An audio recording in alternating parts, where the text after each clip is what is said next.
Oke, baik anak-anak. Seperti yang ada di artikel yang sudah Ibu share, bahwasanya kita harus mempercayai sifat-sifat Allah, namun tidak membatasi adanya sifat-sifat Allah, karena Allah itu memiliki sifat yang sempurna dan tidak bisa disamakan dengan makhluknya. Nah, baik, kita akan membahas sifat-sifat Allah. Nah, pengelompokan dari sifat-sifat Allah itu ada 4. Yang pertama yaitu sifat nafsiyah, yang kedua sifat salbiyah, yang ketiga sifat ma'ani, yang keempat sifat ma'nawiyah. Nah, yang pertama yaitu sifat nafsiyah. Sifat nafsiyah ini yaitu sifat yang berhubungan dengan zat Allah. Dengan kata lain, akal manusia tidak bisa menerima jika Allah tidak memiliki sifat ini, yaitu sifat wujud, ada. Nah, Rob kita itu kita percayai pasti ada, Allah itu pasti ada, kita harus percaya itu. Kemudian yang kedua yaitu sifat salbiyah.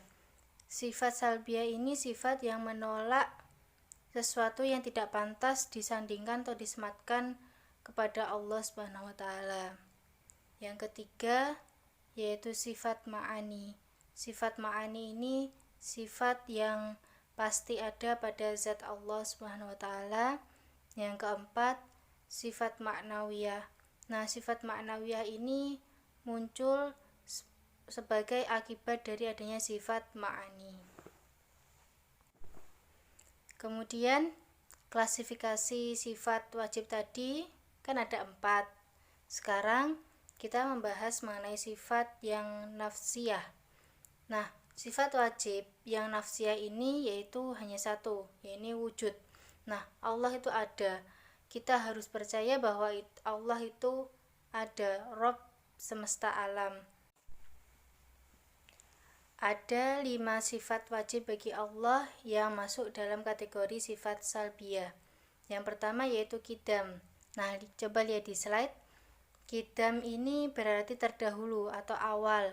Nah, Allah itu lebih dahulu ada sebelum alam semesta ini, sebelum apapun yang diciptakan. Jadi Allah terlebih dahulu, baru makhluk-makhluknya. Yang kedua yaitu baqo. Allah itu kekal. Allah itu tidak akan punah, tidak akan binasa, tidak akan mati. Nah, yang ketiga yaitu mukhalafatul lil hawadisi, yakni berbeda dengan makhluknya. Allah itu kita harus percaya Allah itu sempurna, berbeda dengan makhluknya. Kita tidak bisa memberikan analogi sifat Allah itu mirip manusia, tidak bisa. Kita hanya percaya bahwa Allah memiliki sifat itu, namun sifat itu tidak seperti yang dimiliki oleh manusia. Allah itu memiliki sifat yang sempurna. Terus sifat yang keempat yaitu qiyamuhu binafsihi, berdiri sendiri. Jadi Allah itu tidak bergantung pada apapun dan tidak bergantung pada siapapun. Kemudian yang kelima yaitu wahdaniyah, wahdah, yaitu esa. Jadi Allah itu tidak beranak ataupun diperanakkan. Jadi Allah itu esa, dialah satu-satunya pencipta alam semesta ini.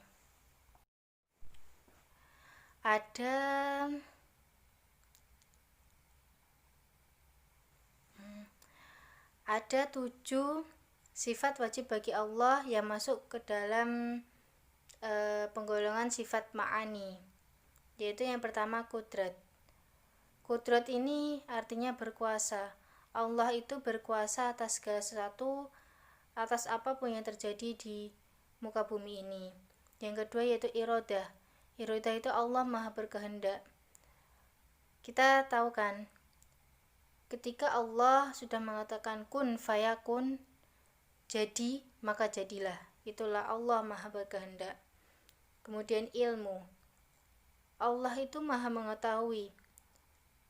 Allah itu maha mengetahui atas segalanya yang tersembunyi sekalipun Allah itu tahu.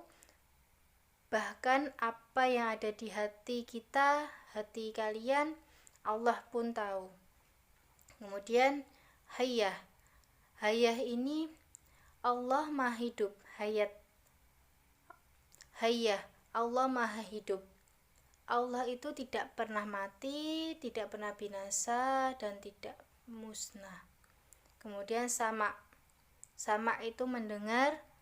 Nah, Allah itu mendengar segala sesuatu yang diucapkan maupun yang tidak diucapkan. Kemudian basor. Basor itu maha melihat. Allah itu melihat segala sesuatu, tidak terbatas, mengetahui apapun yang terjadi di dunia ini. Apapun di seluruh muka bumi ini Allah tahu. Kemudian kalam.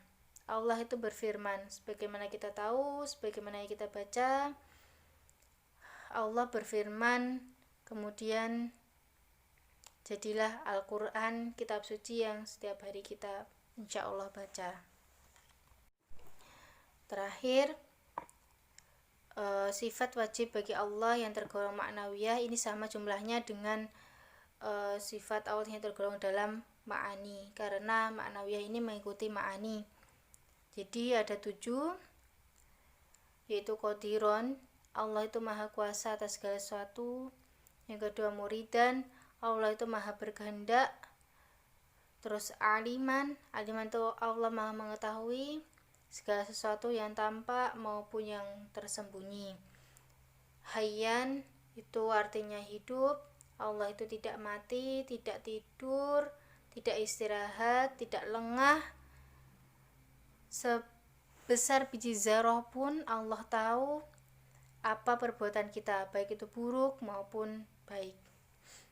Terus sami'an, Allah itu maha mendengar setiap pembicaraan manusia, setiap pembicaraan makhluk yang ada di bumi ini. Jadi hati-hati dalam berkata, berucap, karena Allah memiliki sifat sami'an. Kemudian basiron, Allah maha melihat. Allah maha melihat segala tingkah laku kita, tingkah laku makhluknya. Semua Allah tahu, Allah melihat. Kemudian terakhir mutakaliman, Allah berfirman, yaitu Allah maha berkata-kata,